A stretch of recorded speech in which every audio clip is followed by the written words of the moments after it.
Hey guys, welcome to another episode of the Tampa Bay Real Producers Podcast. This, of course, is the podcast that is made for real producers, by real producers, and with none other than Tampa Bay's real producers, as well as powered by Top Producers Nation, helping agents all over the country become top producers in their desired markets. And today, we get to hang out with the famous, the American songwriter himself, Mr. Paul Simon. How you doing, Paul? I'm doing great. How are you? I'm doing good. Right. You look a little different, Paul, from over the years of singing your big hits. So I'm sure we have some jokes that we can tell about that, as we mentioned. But those of you who might recognize Paul, though, as our rising star in the August 2024 feature of Tampa Bay Real Producers. So we're going to dive into Paul's story here, which is a fascinating one for sure.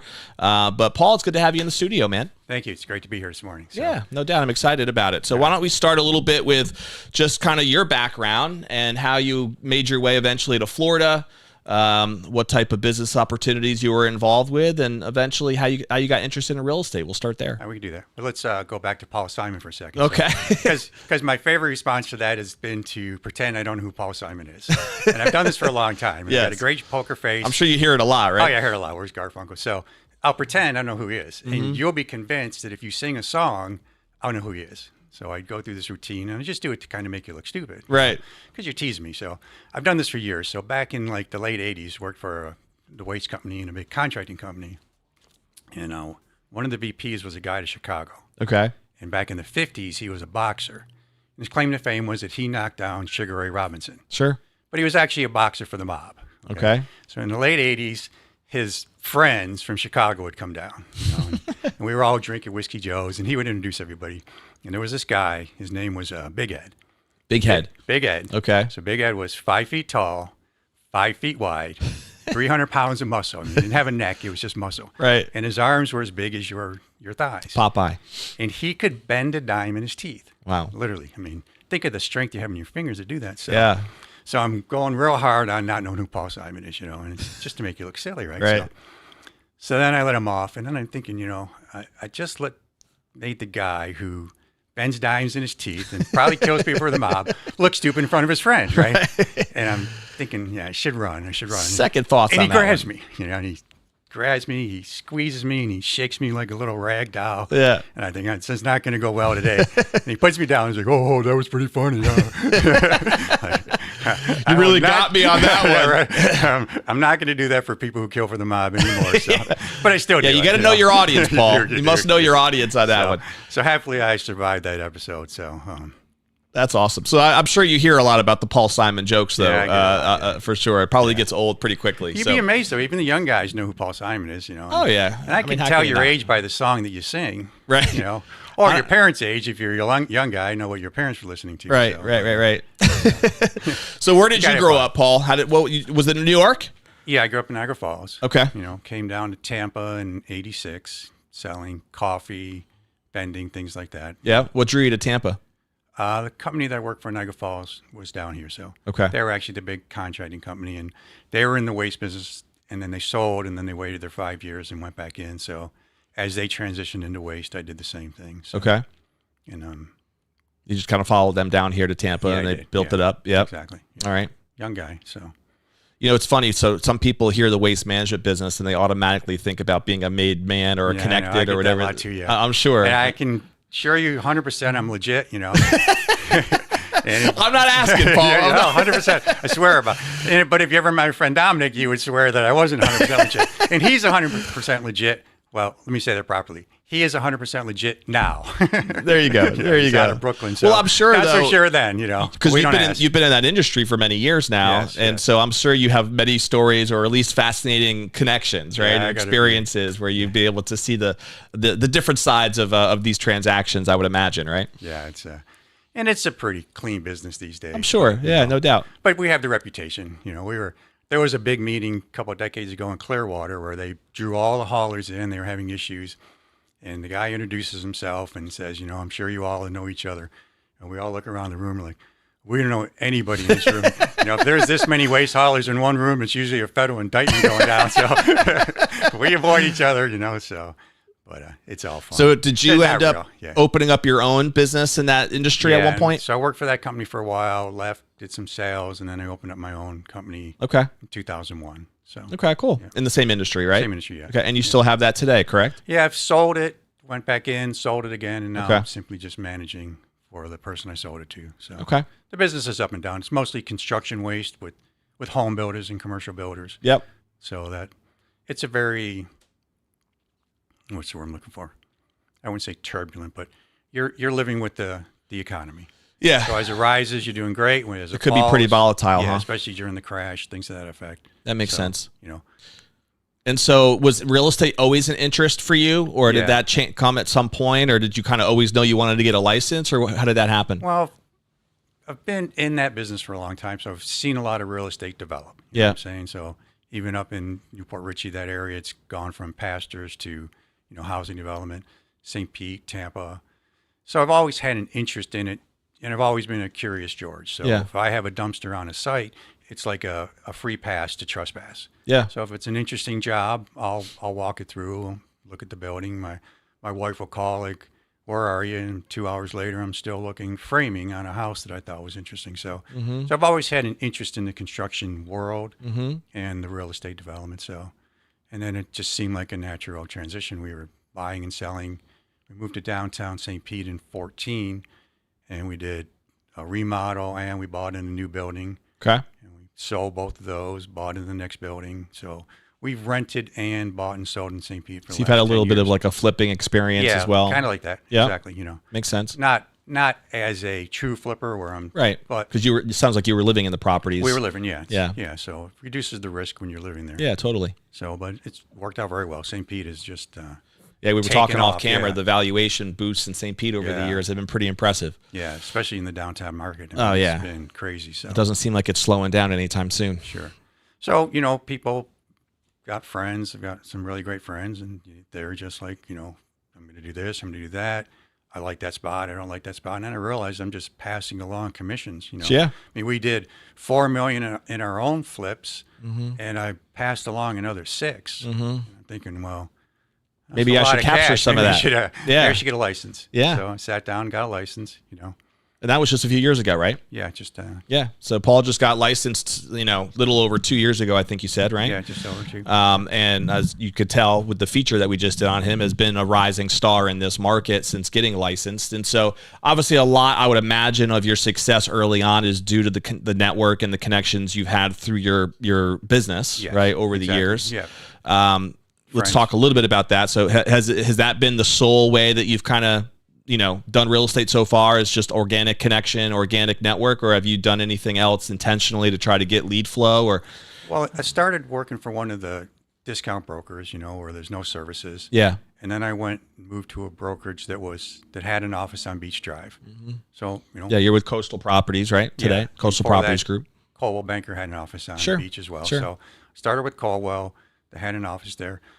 I mean, I'm an old soul, I guess. I just turned 60, but I'm an old cold caller. Back in the 80s, you knocked on doors, and I like that personal connection that you only have about 5 or 10 seconds to make it, and you either make it or you don't. Yeah. know? So, but with an office on Beach Drive, there's an opportunity to connect with people that you have no other chance to connect with. For You know sure. what I'm saying? And you can market your life away. A lot of foot traffic. A lot of around foot traffic. there. They're from Canada, they're from Missouri, Minnesota, they're in Michigan. And you're not going to find those people through conventional means. You Yep. know? And I'm no Instagram star, that's for sure. So I don't think I'm going to find them that way. But they come to the door. It's not even like me cold calling and knocking on their door. They're Yeah. coming to my door. Yeah. So I got a couple of seconds to make a connection and see if they're actually interested. And you'd be surprised how many people have been thinking about it and finally say, let's do it. Yeah. There's a whole group of people who have been planning to retire and move to Florida. We've all been in Florida a long time. That's the normal scenario. You work your whole life, you retire, you move to Florida. But after COVID, people working remotely, they're like, well, Right. why wait? Why wait? Let's If do it I now. can work anywhere. Why be in a high tax state if I can move to Florida, sunshine? Totally. So you have found, obviously there was a big push, I feel like, during that COVID time frame when a lot of these states got locked down. Yeah. Florida at least stayed open for the most part and was a little bit more freer than most states were. And there really was a big population boom, I feel like, into Yes, our there state has. during that time. Have you seen that trend continue even since then, or have you seen any sort of changes? Well, it's summer now, so you see a little bit of slowdown. But Sure. yeah, last winter was very pretty busy. booming, huh? Yeah, it was. So Yeah. they're still coming. I mean, Florida's economy for the last 30 years has been people moving. Yep. You know, I mean, when I got here, I think the population was 10, maybe 11 million. Mm-hmm. We just passed 23. Mm-hmm. We're projected to hit 30. Yep. COVID sort of. Sorry about that. That's all right. You could smack it around all you want. It's all good. Talk with my hands. COVID sort of, accelerated that a little bit. I think it's starting to level back off, but, somewhere between 300 and 1,000 people move to Florida every day. That's And a lot from the New York area, a lot New from York, the Northeast and California, and some from out California. west as well. exactly. So it's interesting because so when you had this, I guess it was Colwell or possibly even, because doesn't Coastal Properties, they also have an office there, right? On Beach? Yeah, so Colwell closed the office, and Coastal gave me a call, and I'm like, well, I know you got an office on Beach Drive, and that's what I do. So you'll go hang out in the office still? Yeah, I take Okay. Yep. How much time do you usually spend there? I spend probably 9 to 15 hours. You know. Okay. I take the shifts nobody likes. I mean, Yeah. Friday afternoon, Saturday, and Sunday, that's when the people are strolling. Totally. They're strolling, they're drinking, and Yeah. they're thinking about coming to Florida. It's, Yeah, man. No, it makes sense. So you're kind of just hanging out in the office. It's a foot traffic constantly on that Beach Exactly. Drive with everything that's booming down there. Yeah. And you find that you have people that just kind of walk into the office and you just initiate a conversation, or do nobody you? technically walks in. They walk up. They're to checking out board. the pictures on the windows. Yeah. So then I just walk up Intentionally go out and initiate a conversation, right? and introduce myself as Paul Simon. Yeah. Get a couple jokes going, and then we see where it goes. With a margarita in your hand, right? My favorite bar's next door too. So that was the thing about Friday nights. I mean, we were flute and dram anyways, and think, well, I'm sitting there. Why don't I just sit Might here as for well, a couple yeah, hours? try to make some money There's out people of it. walking by, snooping. So it's Totally. it's worked out pretty well. So Yeah, no, it makes a lot of sense. It's funny because we interview a lot of different people here on the show, and everyone has kind of different ways that they've grown their business, right? And nothing that you said is groundbreaking in terms of being like a new idea, No, but it's funny because it doesn't feel like, at least from my experience, that a lot of agents do that. They don't really take advantage of like a good location like that, Yeah. and specifically have shifts that they're out there and to initiate conversations. I mean, to me, it makes all the sense in the world, right? You have a constant stream of traffic that's just walking by Exactly. you. Why not take advantage of it? and you'll never have another opportunity with that particular person. Right. So you got one shot. Right. Some of the people look at me like, why am I trying to sell them something? Well, you stopped at my door. I Exactly. didn't stop at your Yeah, door. you're walking by my house. Exactly, right? So I can't be a rude neighbor and not say hi, right? Exactly. So, and the other thing I've been working through is my network of contractors and developers. Right. So I've known these people a long time. Yep. And it's a transition to go from the waste guy to, the real estate person. But Sure. But so far, I've got a couple of really great things in the works. Nice, man. Yeah. And your averages have all been pretty luxury based. I think it looks like based on your numbers, you did over 20 million in volume. We were talking about before, somewhere around 15 or so transactions. So you're averaging over $1 million a pop, right? Two of them were 5 million and up. Yeah. And that was were in St. Pete, I take it, in that area. Yeah. Okay. And so, when you're dealing specifically in that luxury space, it's not like you need big volume in order to do big sales numbers, right? Because Sure. the numbers kind of add up pretty quickly. Yeah. Now, you might not have a distinction because maybe you don't necessarily have a comparison to what it's like to work with more of your middle class neighborhood or buyer or seller versus the luxury side. Oh, we do both. I mean, Okay. some of the people at the window, their budget's 300,000. Okay. It doesn't matter. You've served Yeah. both the audiences there. Exactly. Yeah. Okay. Yeah, and then that's the thing. People traveling looking for second homes. It's tough to It's gonna find be a somebody little- for 300,000 though in that St. Pete Yeah. area, right? Yeah. That'll be a rough. That's a rough budget, man. I got one for 360 not too long ago, but yeah, Maybe a little studio apartment somewhere that you could find them. I don't know. especially during COVID. So 4 or 5. But again, I don't discriminate. I'm not like the Yeah. luxury sales guy, and if you're not Yeah. buying 10 million, I'm not talking to you. Do you have a certain neighborhood or niche over there that you've really had some success with, or It's been most of St. Pete, yeah. Okay. Down near Terra anything Verde. downtown, like the buildings down there too? Yeah, most of the big ones. The two of the 3 biggest have been downtown. One was down by Terra Verde. Okay. So yeah, and I've What got do a you- lot of experience with the condos because we were like number 10 in reservation for the one. Yeah. So I knew that building very well. Yep. We were very early on. We have a reservation right now in 400 Central. Mm-hmm. So that's going to be a great building. Yep. We lived in the Signature. We've lived in the Bayfront. We did a remodel in the Bayfront. So So we have a lot of experience with all of the different buildings, and they all have their own certain vibe. You know what I'm saying? You know, Yeah, certain they all personality. attract a certain type of seller and buyer as well, Yeah, I would imagine. They tend to have a personality, and I would say the one is still king. You know, the Salterra went up, and they thought they were gonna be the 1A, but they're really not. It didn't work out. They're still building some other towers down there, aren't they? Yeah, so 400 Central is the newest tower. Yep.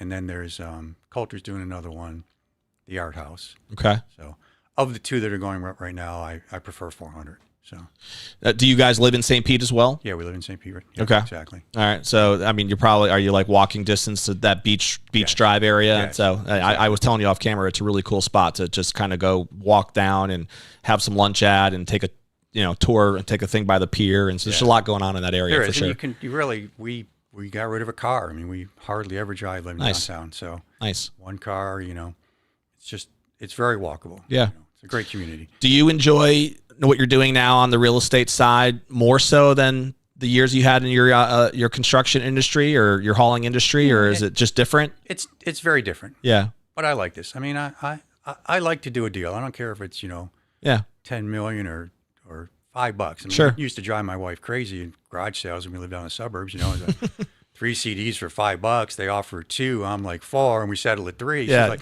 you did Just all a that for natural $1, negotiator. But I was like, maybe it was $1, but he wanted 60% off, and I did it for 40. That's So, right. look You just at the want to feel like percentages, you got a good deal. It was a win. So I can relate. So any sale's a sale. So, Yeah, man. But No, it makes sense. What do you find the most fulfilling about what you're doing now in the real estate world? I mean, everybody says, I'm here to help people, and Sure. and I am. I like to help people. I like to make the best deal for people that's possible. Yep. So either on the buy side or the sell. So the side. art of the negotiation. Yeah, I like that. And I like, and I'm not trying to murder everybody or kill everybody, but if you're my client, I want to get the best deal for you. Yeah. And it's really that simple. And you can't be afraid. I mean, people are like, well, that offer's really low. They're going to be insulted. Well, I mean, we didn't know them before, Right. and we won't know them again if they not don't gonna take lose the sleep deal over it. Yeah, so they're Right. a stranger, and if You I've never know what insulted a offers they're stranger, actually getting right You don't now. know where they're going to be. Right. Exactly.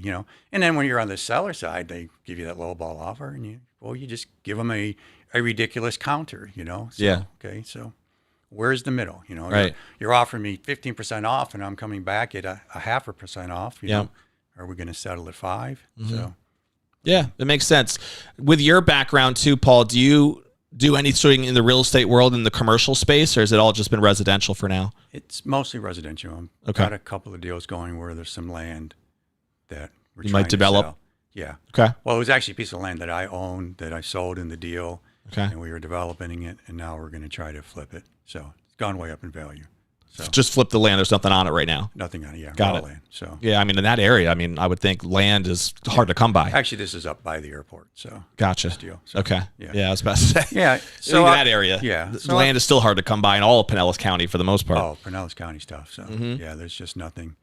And they're doing a lot what they call in builds. So I've got a couple of contractors that, if they can get the house at the right price, they'll tear it down, and the numbers have to work. It was 800,000, and they're building a 3.5 million, but it's not happening as much anymore. So Right. now they need to buy it 300 or 400 and put up $1.2 million. Mm-hmm. So. Yeah. And everyone's different. Some builders work on a percentage if they can't get their percentage. Some builders just work on a number. Right. They're going to make 300 or 400 grand on the deal. They don't care if it's 800 to 3 million or 400 to $1.5 million. So, Yep. So the builder connections that you have from your previous industry, is that also helped you on the real estate side yes, so far? it has. So Yeah. far, I've done a couple deals, and I hope to do a lot. I mean, I've Mm-hmm. got some potential to do really 15 new builds. With Oh, one wow. guy. Yeah, Is that with one builder? one builder? Yeah. Nice. So. Yeah. Okay, cool.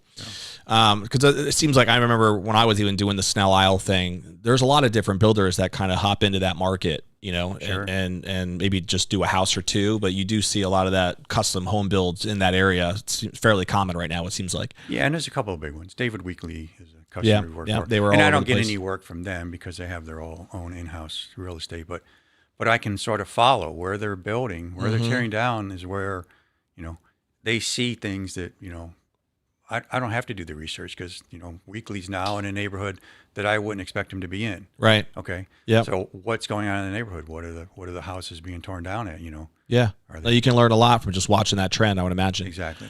You mentioned earlier off camera, Paul, that you guys are doing some stuff and maybe even doing some business in Italy.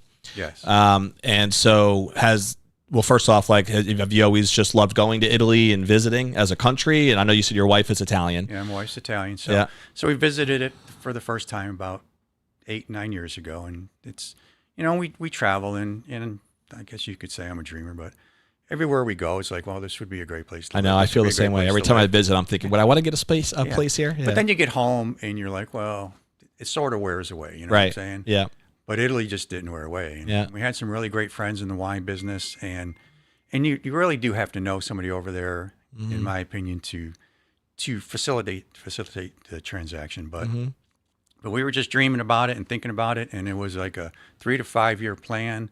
And our daughter was in the Army. She just got out, and her husband's in the Air Force. So we're thinking, well, sooner or later they'll do a tour in either Europe or Japan, and we vote for Europe. So we think, well, 3 or 5 years from now, we should think about having a house over there. And if they're stationed there, we'd be closer, and we'd spend time with them. So Makes sense. But our 3 to 5 year plan accelerated to a 3 to 5 month plan because every time I would just ask our friends in the wine business, "What do you think of this place? What do you think of that place?" I would just expect an email back saying, "Yeah, that's a nice spot." Well, that's not what she would do. She would call the realtor, go visit it, and then send us a video of the place. Oh, wow. So we looked at a couple places. That's a good friend to have. It is a good friend to have. Yeah. They are great too. So they're so much fun too. So Do you have a favorite place to visit in Italy, or where in the country? we ended up buying in Verona. Okay. So Now, where is that in relation to like Rome and Florence? So if you have Milan, Venice, Florence, Verona's on the main line between Venice and Milan. Okay.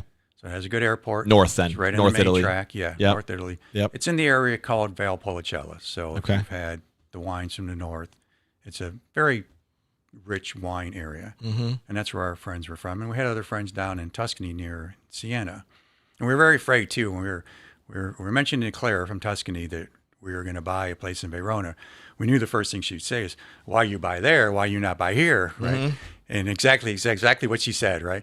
And then she's like, "Oh, I love Verona. Her dentist was in Verona. Her architect was from Verona." Oh, nice. So she gets on a video call with her architect, and we have an architect before we even have the place purchased. That's wild. So it was was worked meant out to really be. cool. It really was. So you ended up buying your own spot out there, it sounds Yes. like. And we were talking off camera. It sounds like you go every couple of months, stay there, come back here every couple of months. Yeah. So the dreaming that you guys put together as far as that lifestyle, has that been everything you thought it would be, is being able to have that access? It has. It's been very enjoyable. Yeah. I mean, Italy is completely different. And I'm not like trying to escape from America. America is great. Sure. And opportunity in this Oh, country. dude, I would love to get a wonderful. spot in Italy. You kidding me? Yeah. But Italy's just so different, you know what I mean? And it's just very enjoyable. The food is great. The people know. are great. They're I was very there welcoming. once for 2 weeks. Yeah. I stayed in Rome and Florence, so it was obviously touristy areas. Yes. But I mean, the experience of I always loved dinner. Like, it's a 5-hour event. Exactly. Every time you sit down, table wine is served like water, right? Yeah, exactly. And I love how they space out the meals with smaller portions, Yeah, right? And so you don't exactly. feel like you're so stuffed like you do in America when you get this big plate Yeah, in front of you. Exactly. Yeah. Dude, it's a totally different experience when it comes to the food, I think, and just the community feel of that. They still siesta is still a thing. Is that true over there? Yes, it's still a thing for sure. Yeah, for sure. So that's like every day, everything just yeah. shuts down. I mean, it's just it is a different way of life, and I really enjoyed it when I was there. Yeah, and we're sort of early eaters compared to Europeans, and like Sure. So we're hungry at 5, and there's nothing open at 5. You're not eating at 5, so What we does started it shut figuring down out. from We 2 did to like 5? Yeah, 2 Is to that 5. how it works? Yeah, Yeah. sometimes 3. So Yeah. so we sort of branched into a later lunch and then a later dinner. 'Cause, Yeah. just couldn't go from 11 to 12 to 7. It's just too long. I know. Starving by then. So the whole thing has been a great experience. But we had a lot. My wife is also Italian. I think her family's from Abruzzi.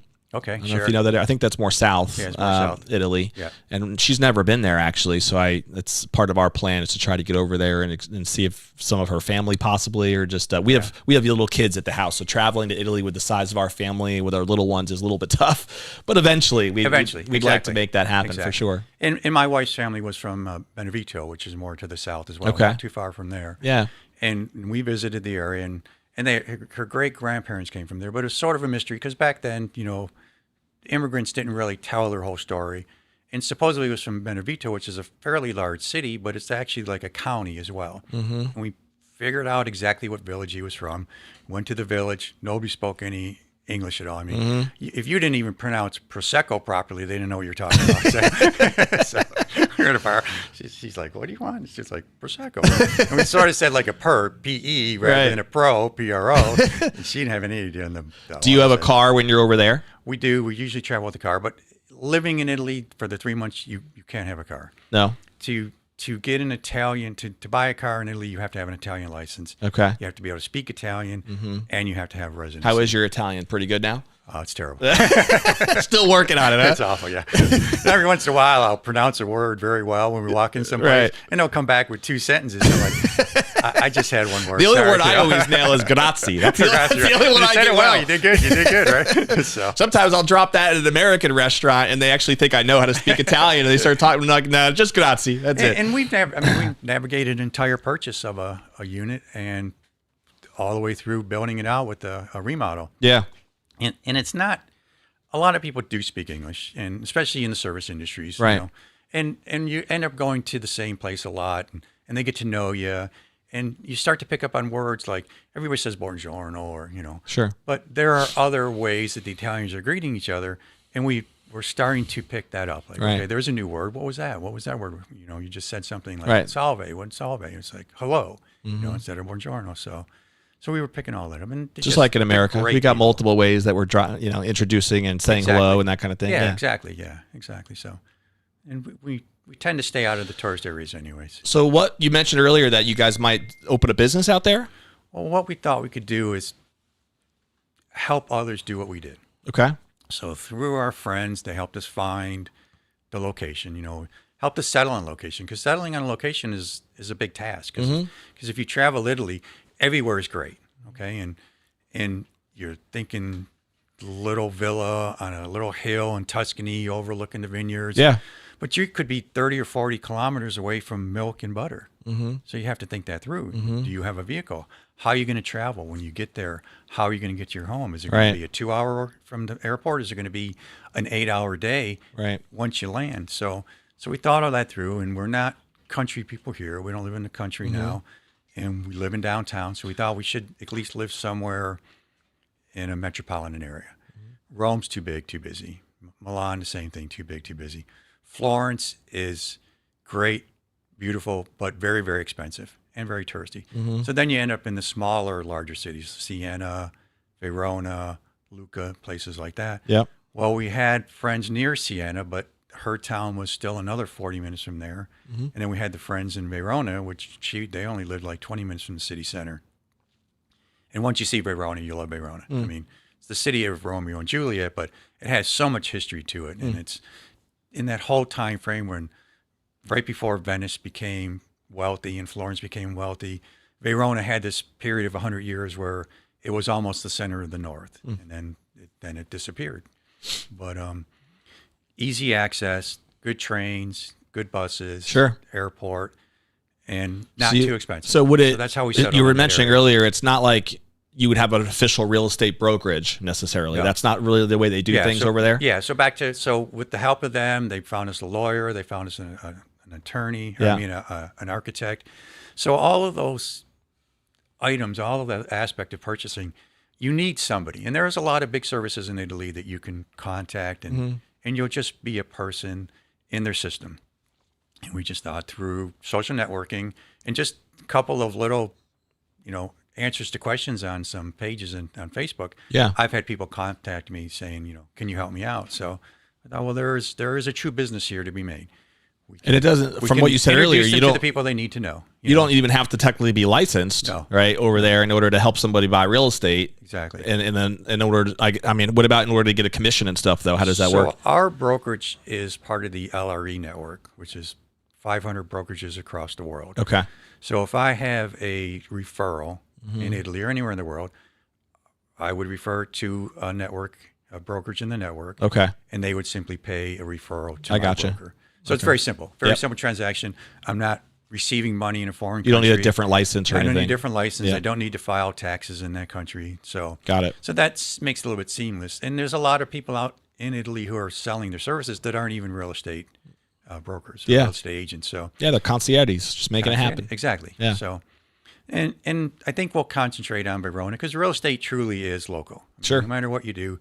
I mean, if you want to try to find a house in Boston right now, you're not going to contact me. You're going to contact somebody there. So, so if you want a house in, Cinque Terre, you need to be talking to somebody who knows that market. So, Right. So I think we'll focus. But I'm sure on even with Verona. your St. Pete connections, like there's probably people that through your network who might even have an interest in getting a villa in Italy too, Surprised. right? There's So that's a lot where of people dreaming about it. yeah, I can imagine. Absolutely. It's one of those kind of destination places that I think a lot of people would be interested in. Exactly. For And sure. it's not terribly expensive. And you hear the thing about a dollar house in Italy, and you could do that. I mean, there's a lot of hoops you have to jump through, but it's not really that realistic.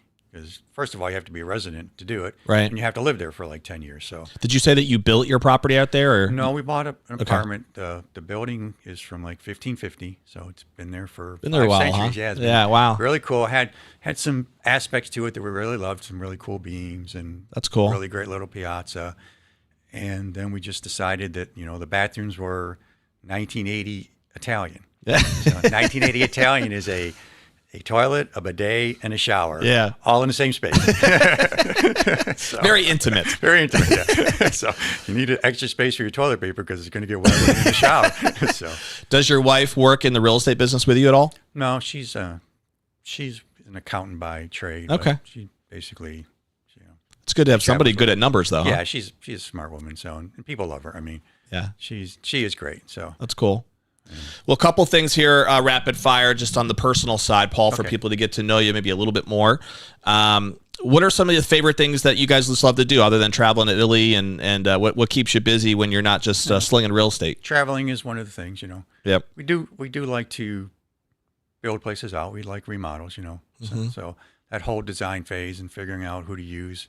So that's been consuming a lot of our time in Italy, just trying to find the right person to do it because the prices have been outrageous for. Even over there. Oh yeah, I mean, Yeah. we've gotten prices for plumbing at like 16,000 euros that were, didn't even include the fixtures. Wow. And the price was really $5.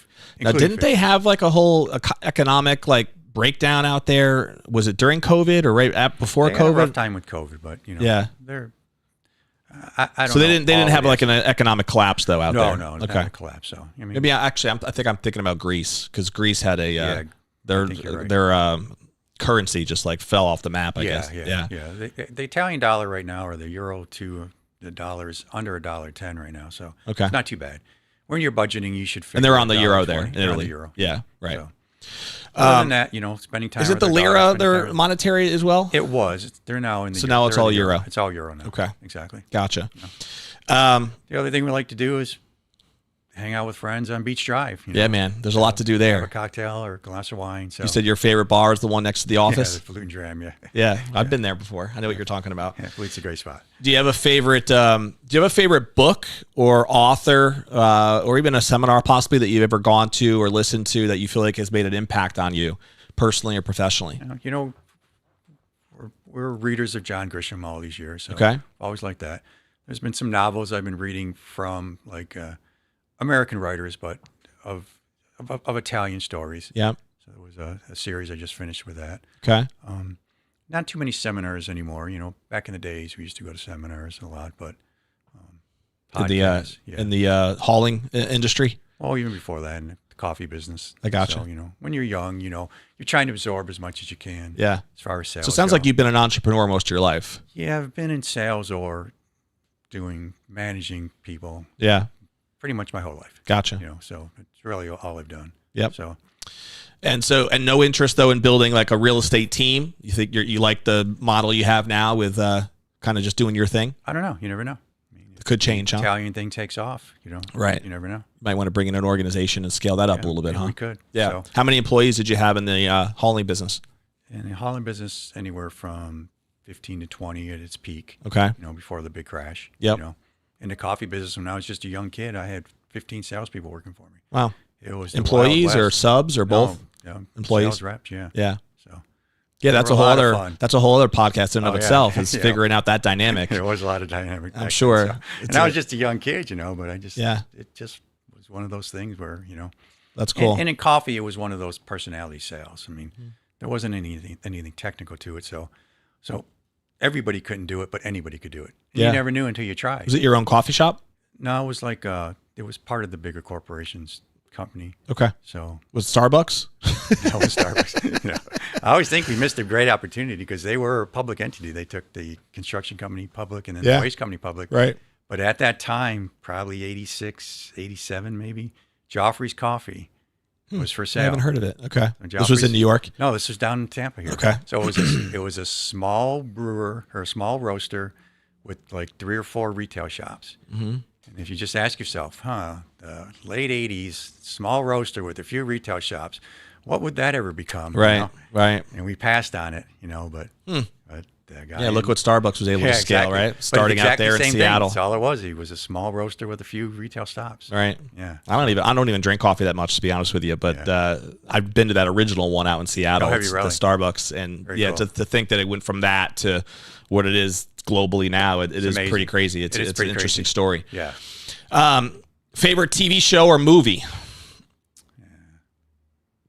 I don't know. We just sort of run through Netflix, whatever's coming up on Netflix. Yeah. There's Catch a plenty of series. options on there. Sometimes they're terrible, and sometimes Are you a they're sports fan gripping. at all? Yeah. Do you like Of course, I love baseball? the Bucks. Yeah. Baseball, not my favorite, but You're a football guy? Yeah, football, Okay. hockey. I was just gonna Always say been a big they have a fan. they have a Pete Rose documentary now on Netflix, Do they? which is actually pretty fascinating. It's 4 seasons, it's 4 episodes, but it's obviously his whole story from how great he was as a ball player to when he started getting into gambling, and a lot of behind the scenes stuff that I never even knew about him. And so I just finished it like this week. So I'm recommending it for the baseball fans out there who might want to check it out. My wife has a Pete Rose story, and she wouldn't appreciate me telling her. Oh, really? But she was in Pittsburgh back in the time, and they all hung out at this bar, and Pete Rose hung out, and he was relentless, and she just blew him off completely. That's actually a little bit of the episode. Oh, is it really? Maybe we should watch it. He had an interesting dynamic with a lot of the women, for sure. She did not like him at all, and right, and he didn't get anywhere with her. I could see that. Pete has a pretty I would say prickly personality, with what I could tell from the show anyway. And so we have to watch that for sure. You should check it out. I think I you'd find it interesting. It's not, again, if you're not a baseball guy, I think you can still appreciate it though because of who he is and his history and all that stuff. Yeah, and baseball was my sport as a kid. So I always loved baseball. But, there you go. Watching it live is different than watching it on TV. So yeah, no doubt. We love hockey, being from Buffalo and being from here. There you go. And being in Become Tampa Lightning fan now. Oh yeah, when the Lightning started, we were going to games in the fairgrounds, if you can remember that. Maybe you weren't here then. Yeah. They were at the stadium downtown where the Rays play. Yep. They were terrible locations for hockey, but we so didn't it's exciting care. news with that new Rays stadium getting passed. You hear about that now? Yeah, exactly. Yeah, that's it seems like they're gonna build up that whole area around the stadium too. It should be pretty sweet. Yeah, exactly. Yeah, that's good. 2028, I think, was the projection on that. That's what I've heard. Yeah. So that'll there's already been so much growth and development in that area that can really add even more. Yeah, and it will stretch it out towards Central. Yeah, exactly. So we're going to have to put a bow here on the episode, Paul, but one of the questions I always ask to kind of put I call it a legacy question is as you think about when that time comes and you're kind of relaxing in your Italian villa, sipping your coffee and thinking about what you'd want to be most remembered for, what you'd want your legacy to be. What do you think are some of the most important things to you that you would want to be most remembered for? Oh, obviously the love for my wife and my child, of course, so. That's a good answer, Paul. Good answer. Very good. Paul, your wife's going to like that one, yes. She will, right? No, but it's true, though. We do everything together, so we really do love spending time 2 kids, together. you say? One daughter. You have one daughter. How old is she? She's 28 now. And she lives in this area? She lives in near Eglin Air Force Base. Okay. So where's Eglin? Where's that? Up in the Panhandle. Oh, it is. Yeah, okay. So her husband's in the Air Force. Got it. She was an Army medic, so she's a graduate of FSU.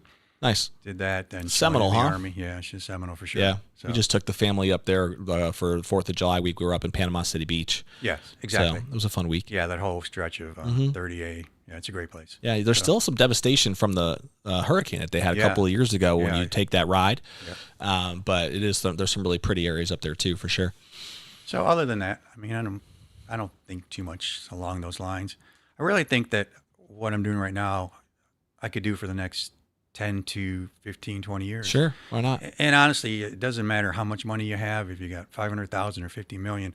I don't find people enjoying themselves living off of their savings. You spend your whole life trying to save money. Yeah. And then you have to turn that off and all of a sudden spend it. And it just feels stressful, you mean? Spends hard, yeah. Yeah. Or income spends more fluently. That makes sense. It really does. And I don't really have a desire to retire. It feels like the income, I guess, just feels more freeing. It feels like it flows easier. Yeah, income spends freely, wealth versus spends like this reluctantly. whole race of, am I going to have enough money? How old am I going to live? Am I going to outlive my money? It's stressful. Yeah. You know, stock market goes up, stock market goes down. Right. So I would like to continue to work as long as I possibly can. Yeah. I think real estate, and I have a loan origination license.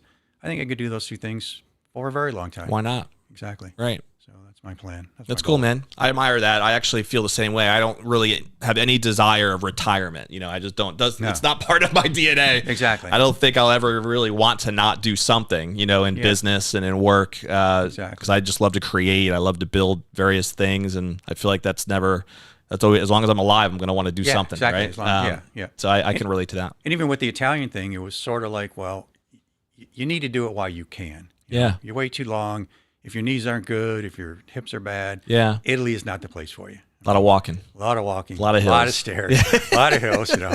But those old Italians, I mean, they live forever walking up those hills. You know, you look at them and you think, And the food out there, we know we talked about it before, but it's also healthier for you, I have to imagine. Like the Mediterranean diet, what that does for your heart, you know, that's got to be better than some of the stuff that we seem to chow down over here. Yeah, even the wheat. I mean, we have friends come over that are gluten-free, and they're eating bread and pizza, and it's not affecting them the same way as it does here. Yeah, I can imagine. Yeah.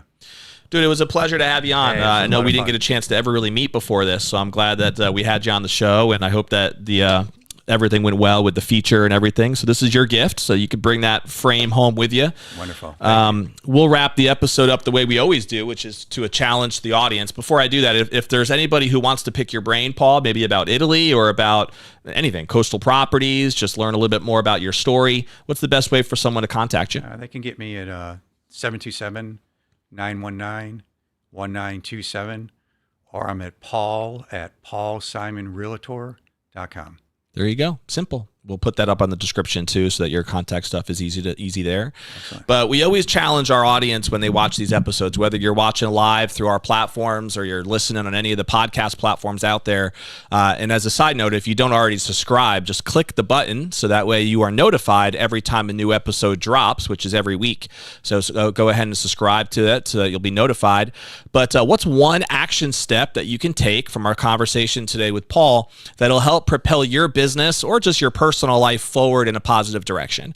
Maybe you're somebody who's been really curious about Italy, right? And you wanted to go, or you were inspired by what Paul's been able to accomplish here with his lifestyle now with his beautiful wife, and you might be interested in something similar. So he might be a great resource to just pick his brain a little bit and learn more about what it looks like to actually buy something out there in Italy. His example of how he's been using the office there on Beach Drive right in St. Pete as a way to just initiate conversation, and it's been his way of growing his business. I think that's just a very simple strategy that can make sense for a lot of agents out there, as long as, of course, the brokerage you're with has some sort of great location that could be taking advantage of that foot traffic there. But what is it going to be for you? What's one thing that you can do to take an action step forward that's going to propel your business forward? And if you do that, then the time that you invested in watching this podcast makes it that much more worth it. We, of course, will see you on the next episode of Tampa Bay Real Producers, powered by Top Producers Nation. Check that out at topproducersnation.com. We'll see you later.